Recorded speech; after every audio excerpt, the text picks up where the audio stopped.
इन गंगाओं में नहाने से, कुंभ में डुबकी लगाने से, भागवत कथा सुनने से कभी भी पाप से मुक्ति नहीं होगी। दुनिया में आपने जो पाप कर्म किया है बंधुओं, वो कभी नष्ट नहीं हो सकता।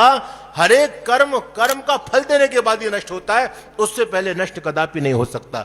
ये लोग आपको बहका रहे हैं ना कि भाई हमारी कथा सुन लो, एकादशी का व्रत कर लो, कुंभ में स्नान कर लो। ये सब कुछ दुकानदार लोग अपनी दुकान खोल करके बैठे हैं। वेद शास्त्रों में कहीं नहीं लिखा। अच्छा बताओ, गंगा जी में नहाने से क्या पाप नष्ट हो सकता है? पाप कोई उबटन की तरह शरीर पर चिपका रहता है क्या?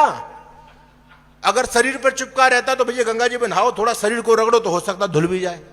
लेकिन पाप तो शरीर पर नहीं रहता, पाप तो मन के अंदर रहते हैं, और मन की शुद्धि जल से नहीं होती। अद्भिर्गात्राणि शुद्धंति मन सत्येन शुद्धति विद्या तपोभ्याम भूतात्मा बुद्धिर्ज्ञानेन शुद्धति। महर्षि मनु कहते हैं इस बात को, अद्भिर्गात्राणि शुद्धंति, जल से तो शरीर की शुद्धि होती है, मन की शुद्धि नहीं होती।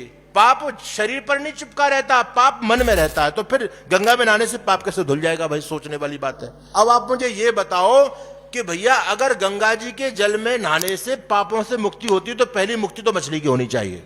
गंगा के नहाने से जो पापी नर तर जाए तो मीन क्यों न तरे जिसके गंगा बीच घर है, और तरेगा तो वही जिसके हृदय में ही हरि है। और बहुत से लोग मंदिर में आके शंख फूंकते हैं, खूब ताकत लगाते, बोले शंख से मुक्ति मिलती है। अरे शंख के बजाने से जो पापी नर तर जाए तो गधा क्यों नहीं तरे जिसका शंख स्वईश्वर है? तरेगा तो वही जिसके हृदय में ही हरे। बंधु, इन गंगाओं में नहाने से, कुंभ में डुबकी लगाने से, भागवत कथा सुनने से कभी भी पाप से मुक्ति नहीं होगी। और जो व्यक्ति इस बात को कहता है, मैं चैलेंज के साथ में बैठ कहता हूं इस बात को, शास्त्रार्थ करे हमसे।